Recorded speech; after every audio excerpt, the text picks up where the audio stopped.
Bookkeepers do not like to answer the phone. Mm-hmm. People who answer the phone are not good bookkeepers. Understanding the job roles and responsibilities that you need in your business needs to be defined, and then you need to hire the right skills, attributes that are needed for those particular positions.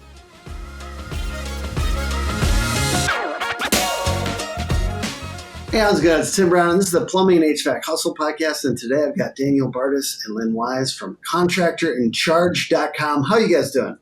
Great. How are you?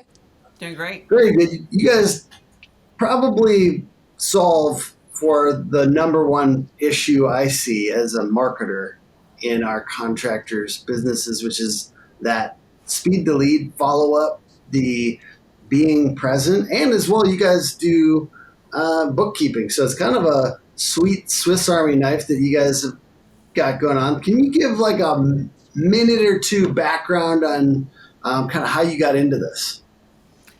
So that would be me. So I started in this industry when I was the ripe age of 18. I was a dispatcher in a plumbing and heating company. I became a general manager and an owner of that company, and I was in that company for 15 years. I left it. I went to work in corporate America, the such of IBM, which I retired from in '09. And I had an idea in 1989 of centralizing the back office, front office functions so that contractors could go do what? Focus on what they do best and let somebody else that knows how to do what they need to have done best. So it is a done for you service, but it was an old idea that was really elevated from the cloud. So now roll it forward in 2014 when I wrote the business case. After being with IBM for 12 years, I had learned a lot about outsourcing, and of course, I was right in the middle of the cloud evolution.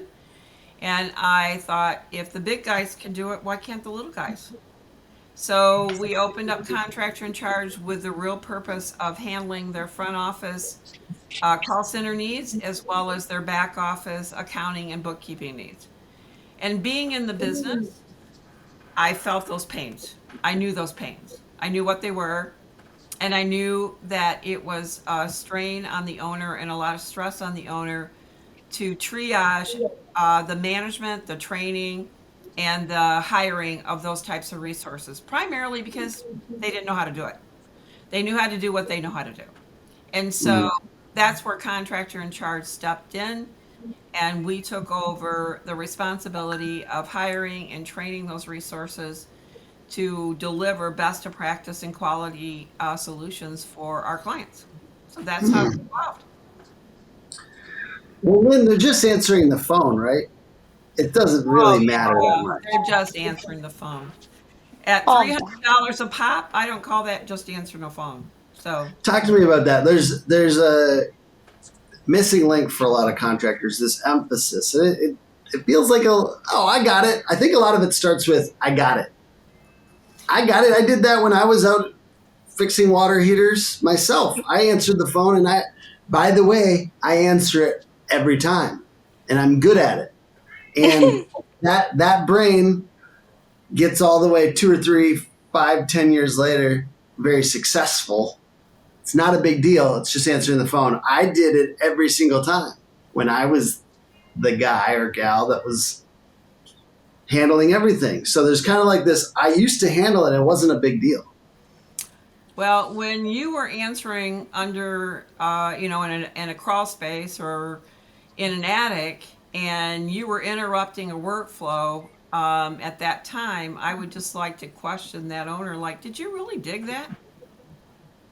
Did you ever stop and think the lack of productivity in what you had just did with the client that you were working with? More importantly, it's hard for a person that does, I think, a skilled job like a plumber or like an HVAC to expound on these conversations without getting too deep in the weeds too quick. Mm-hmm. the other thing that That's a very good point. I've listened to too many calls. I've talked to too many technicians in my ears. but they don't know any different. They don't know Yeah. any better. And honestly, there are some calls that deserves that kind of escalation, but there's many more that don't. And we are in the business of taking inbound calls, inbound digital leads, and we are booking those for appointments to go and sell our services and products. So the first step in any call is to determine what type of call it is, obviously. But secondly, if it's a lead, how do you convert that lead to a book job? I would argue in 2027, you're going to convert those to sales. That's where I'm at. So that's coming. Mm, A lot of people will go, oh no, oh no, oh no, we'll never do that. Well, go tell the auto dealers that. mm. So we're dealing with a new generation. So it is really what you did was not wrong to get started, but the best thing you did is when you figured out you can't do everything yourself, especially the things that you're not really good at.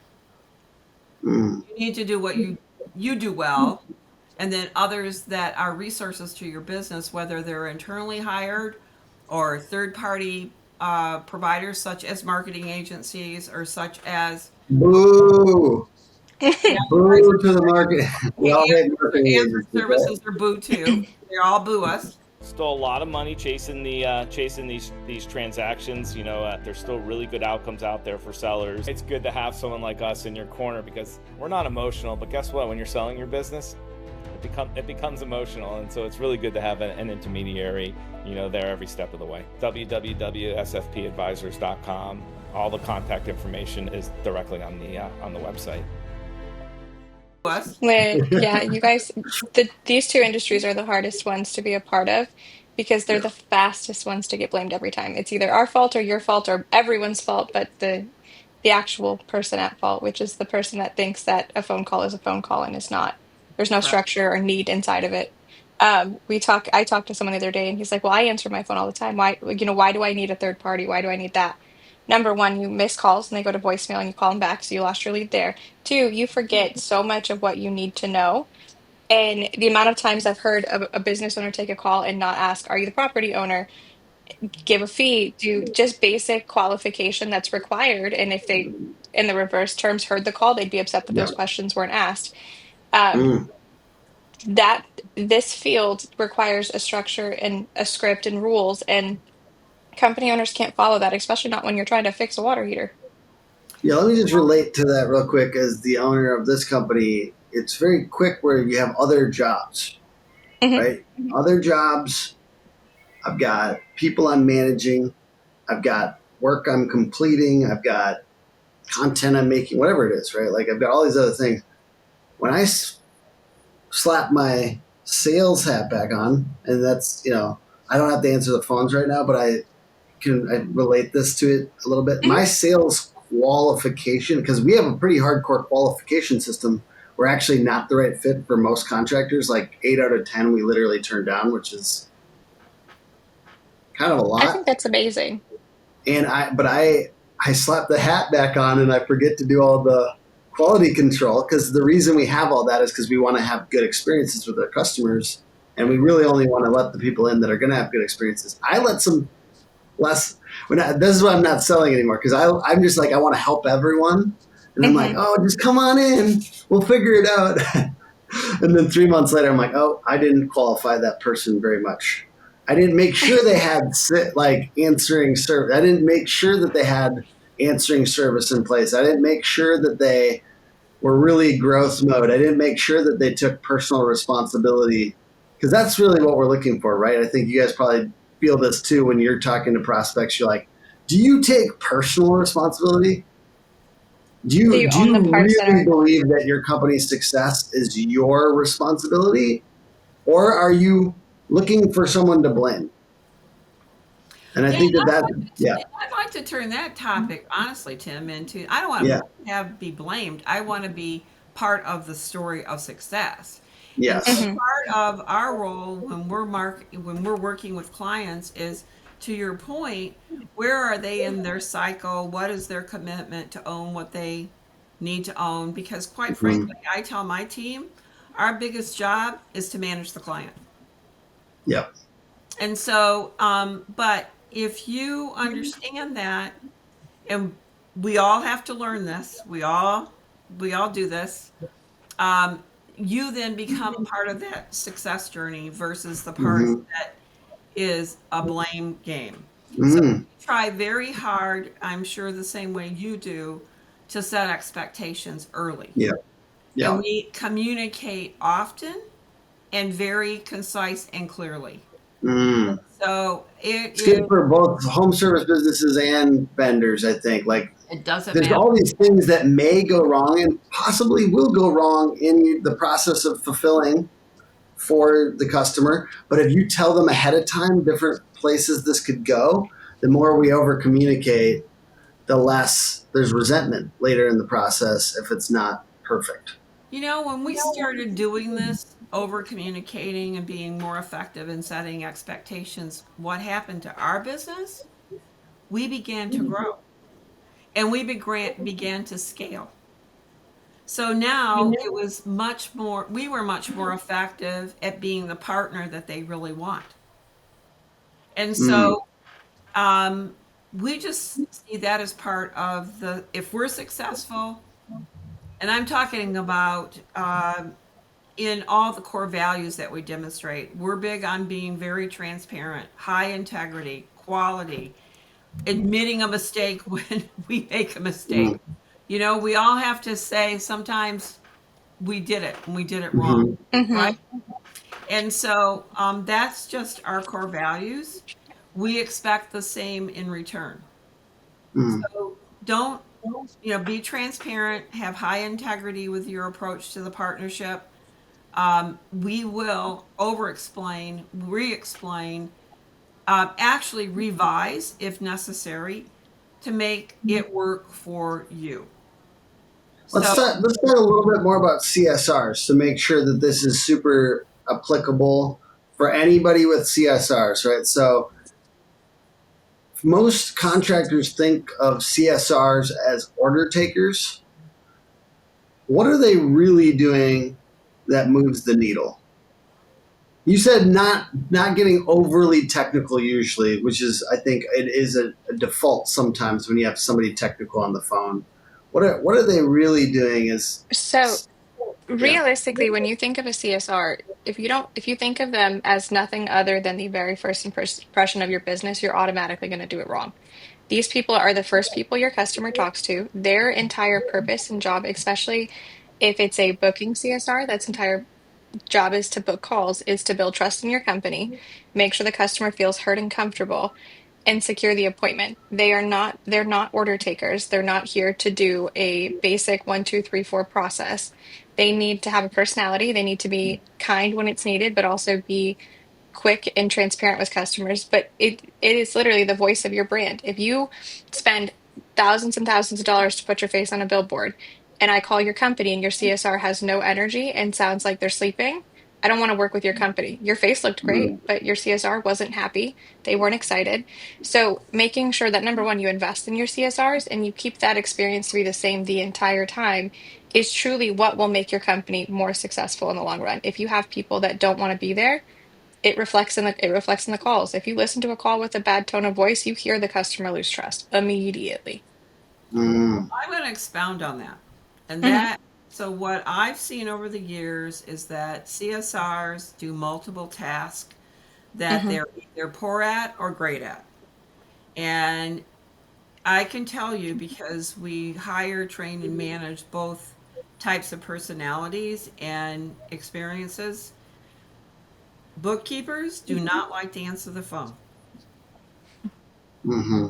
People who answer the phone are not good bookkeepers. So, understanding the job roles and responsibilities that you need in your business needs to be defined, and then you need to hire the right skills, attributes that are needed for those particular positions. So, let's just take the CSR position. I'm sorry, there is not a generic CSR. There is not. Hmm. A CSR in the trades business or even a roofing business, whereas should have different roles and responsibilities. So we look at it, you have a booking CSR, that's one personality, that's one skill set. By the way, high production, high volume. They love to be very competitive. They love the challenge of making it happen. You've got then a CSR who's great with customer care. The person who has a call where they've got a warranty or a callback, or they need more information about your company to close a proposal, or they need quick answers on things that they need from your company. That's a customer care, customer service. You've got then a dispatcher and somebody who manages the field. If it's a woman, she better have good testosterone. That's all I'm telling you. So, so She's gotta be a high D personality. that's correct. She's got to be able to be very practical, very logical. She's got to think like, what's next? What's priority? What's next? What's priority? And that's not always a she. There's plenty of he's. So, but they have to manage and they have to manage and make productivity happen and they have to manage your company for profit as far as scheduling. Inside Mm. sales. Inside sales, another personality. Like it or not, people don't like to call people. I don't care. They don't like it. But some people who do it love it. They get off on it. Figure out what's the best personality that sets in that role. They love to be challenged with an outcome, and they love to beat the outcome, and they love to be successful. They're very sales oriented. And then in today's world, we've got AI, and so AI is also often when we talk about AI in our industry, they think of a voice AI. That's not all. AI is automation. It's also logic processes. It's managing things that can be managed, quite honestly, better with technology than with human repetitive task, right? In the world of marketing, posting to social media. So why would you pay somebody to post to social media? You can just get a piece of technology and do that, right? So making decisions like that to minimize cost and maximize return is very important. So voice AI is one of the big components. We hear from our clients that they do it because they want to reduce cost. I'm going to tell you that's the number one wrong reason. Absolute wrong reason to do it. The right reason to do it is because you have a high demand and you need to capture more calls or more inbound than your current resources can handle. That's a good reason. 24-hour service, after hours. My advice is if you're going to use AI voice in your business, please do yourself a favor. Figure out how that fits in your brand. Identify that as part of your brand. Especially communicate well to your existing customers that you have a new resource. It's Danielle, the new digital assistant. Give it a name, market it, but don't throw it out there and then get people to post bad. I don't think Danielle's going to get replaced by AI just yet. I think I No, could. I think I no, she could. can't. No, she can't. But Let, but let me but let me that's dive not going to real answer deep the into question that. about CSR Yeah, though. A CSR is yeah, not a CSR. Stop. yeah. Yeah. That's my point. What do you think of what is if you had to name it? What do you call I think they have different names. You have a booking CSR, you have a customer service rep, you them? have a dispatcher, you have inside sales. That's Yeah. what Okay. you have. And I Where think people to are kind just of trying to make it expand. all one thing. Right. It's not That's one the real thing. point is that it's not you can't have the same person for each responsibility and expect them to be good at all of it. Like there's a very big difference between someone who can schedule a call and someone who can dispatch a call. Typically, the you need your person that's going to schedule, and I mean arguably I guess if you need to customer service, but primarily scheduling has to number one have a really bubbly personality.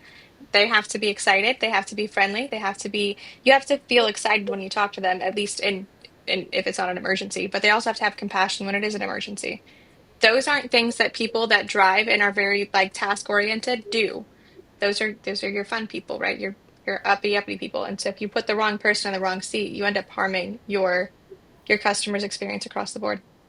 Just thinking about those under couple million guys that maybe like you hear this, oh, I need 5 people to do one job, that whole thing. I'm just, as a student of the game of business, in my experience, you should, every time you can segment a job a little bit more and make the person more specialized, it shouldn't be like, oh no, more money. It should be, oh yeah, more money. Because in my experience, the more we specialize individual roles, the further you get. And yeah, I know it's the first couple million. It's like, fuck, I have to spend this money. This sucks. But as time goes on, you start to see like the more segmentation, the more the system is containing value, not just the people. And the more you can have less special people in each role. Like you don't have to have the special person because that's what people are. That's why you're overwhelmed. It is a lot of times in business. You're overwhelmed because you're looking for special people constantly. You're not trying to make the system special so that less special people can play their role and enjoy their role and get really good at their role. And so I think that this is what I'm feeling like from you guys, like allow for specialization, get more money. And Tim, I'll be honest with you. One of the things about a system, you said this correctly. This is a system. And a system, it works at its peak when you are keeping the oil changed, you're keeping the engine running, you're keeping the doors from squeaking. I'm talking about like a car. And you've got to think about it. And the more it is specialized, the more it is effective, and the more you're able to grow. It's just that simple. And we can't spread. The old saying is, "Don't spread the butter too thin." You can spread the butter too thin, and you can try to get more out of it than it can even produce. And then you suffer. And I can tell you the big thing that we have learned over the years. You hire that special person, and that special person does something called hold you hostage. Mm-hmm. The one thing you'll learn about Lynn. Oh, sorry, Yeah, Lynn. I was going to say your right. metaphors are great. Yeah, Metaphors are great. don't be held hostage, and make the system repeatable. Yeah. Right? So you have to make the rules and responsibilities so they can be repeated, not unique. So Rilla allows you to listen to, it's an AI in your pocket, listens to the appointment. It's pretty crazy what it can do. It gives a script, gives everything they said, it breaks down some statistics for you. Analyze talk ratio, interactivity, like how you and I are interacting back and forth, long as modeling, like all those things. Honestly, this is the shit that I most believe in AI. Yeah. You know what I mean? Enhancing the You're user about to put experience. math and data around something that used to be my magic skill.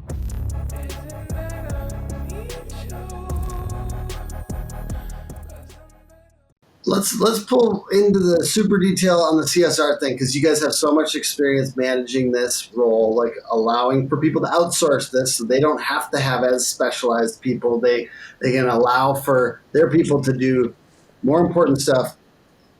How do you, like, what's a small tweak in how dispatch or CSRs work that can instantly boost customer satisfaction or close rates? So one of the things that, yeah, absolutely. So one of the things that we work with a lot of companies on, especially when trying to figure out, because to your point, at a certain point, you can't have 5 people, you don't have enough work for 5 people, but you need the positional segments to make sure it works. So for example, if you're going to use a third party, don't use third parties for things that they can't help you with. So if I am a third party and I have a customer calling me to know where their parts are, for example, or they have a question for their technician, I can't help them. All I can do is send a message or I can transfer the call, but I'm not going to be the most effective person to help them. Whereas if I get a call as a third party that for someone that wants to schedule an appointment, I can do that. I can book the call, I can qualify, I can put it on the technician or on the board, and that customer is handled. So the real trick to customer service in general, right, when we're speaking in generality, is ensuring that every customer has a one call resolution. And a lot of times, the only way that you can do that is by having departmental structure to support it. So if I need to pay an invoice or I want to do my install, I need to have an install department. I don't need to have my CSR who's going to be available in 5 minutes to take the next call, trying to manage a 15-minute call to coordinate an install. I don't need my CSR to answer questions about a warranty or, and I'm saying this with all the love, hold the old lady's hand while she asks all the questions in the world, because now I'm removing the ability for her to take another call. You have to have separate pieces. And if you have to decide where you're going to outsource to, outsource the things that can be done for you, not the things that have to be done there. So if we need parts, if we need to know about our technician's ETA, all of those things that are really internal and specialized to only your company and only your brand, those stay with you. But things like scheduling an appointment, qualifying a call, managing a lead, all of that can be given to an outsourced partner as long as they're a good partner. And they can do that for you so that you can keep your team focused, keep them more lean if you need to, but give your customers a one call resolution every single time. How do you train CSRs or dispatchers to think like profit centers instead of just problem solvers? I have such a strong opinion on dispatchers. I think that dispatching is an art. And I think that it truly is, to Lynn's point, it's a personality type. I would say number one, you can explain it to them, but you can usually identify pretty quickly if someone's going to understand the right way to dispatch because they have to be able to categorize in their head what is going to be highest profit, what's going to be an emergency. And they almost have to have they have to be driven to number one, make your company succeed. But they can't necessarily have the heartstring to say, oh, this person scheduled their maintenance a month ago, and now here we are in the middle of a heat wave or the middle of a cold snap, and I have 15 maintenances and I don't know how to move them because I don't want to call them and upset them. Realistically, the right person isn't afraid to call someone and say, "Hey, we've got this. I'm going to move you over," right? And so part of it is making sure that you have the right personality and identifying it quickly if you don't, so you're able to bring the right person in. I want to add something on Yeah. the dispatcher. The field has to trust the dispatcher. Period. You have to build trust with the field. And what that means is that if they receive a job, they trust that you've vetted it properly so that they don't have to drive way out of the way for any unnecessary reason.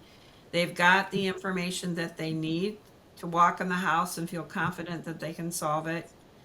They also know that the type of job that they've been given that you probably are going to be successful at. I say probably because sometimes you don't know, but you have to learn. But you have to, the field has to trust the dispatcher, and the dispatcher has to trust the field. They have to know each other. And part of the dispatcher's job is to manage that trust, but it is also to manage the profitability of the dispatch board. The dispatch board has all the power to manage the capacity you have available for urgent versus non-urgent.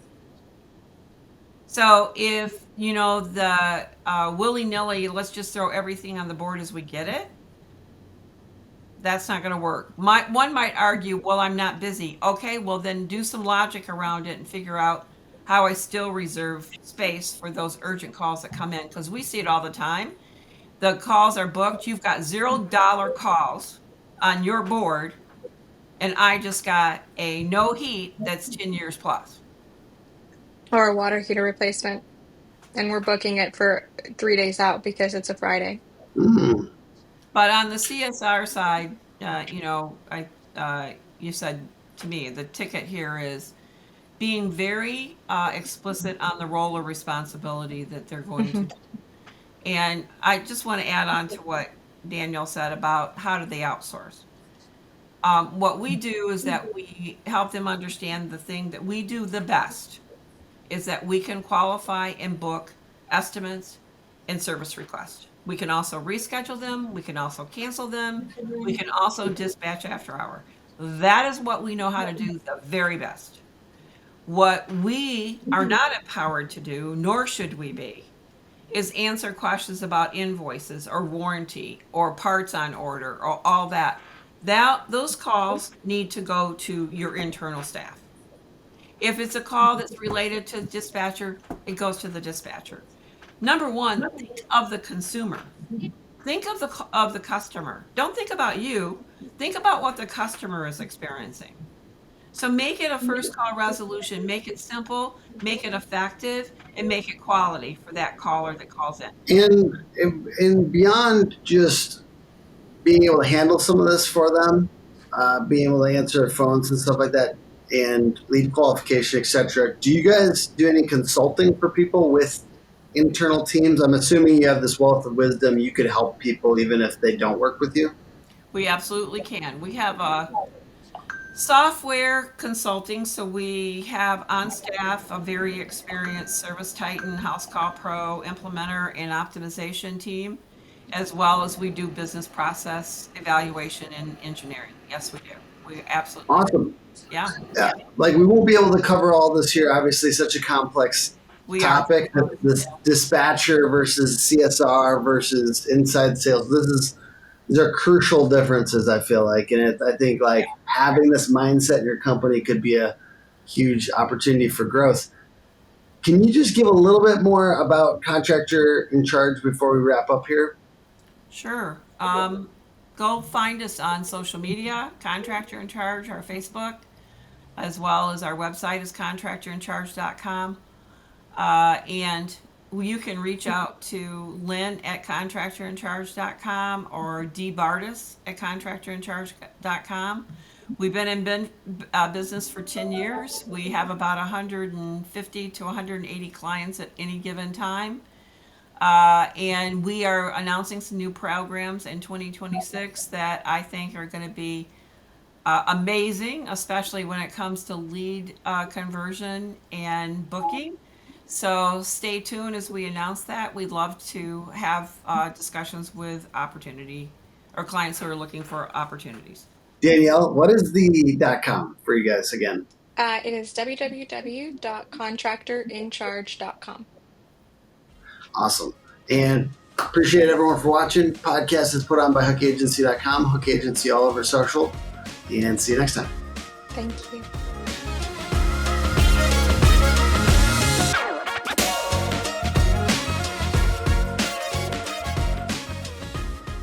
I can't commend Hook Agency enough on just the experience. We're talking about plumbing experience, but the experience we've had overall working with your team members on this project, they really draw out ideas that otherwise I didn't even think of, which is incredible. So thank you guys for being a valued partner of the Family Plumber. I really appreciate that.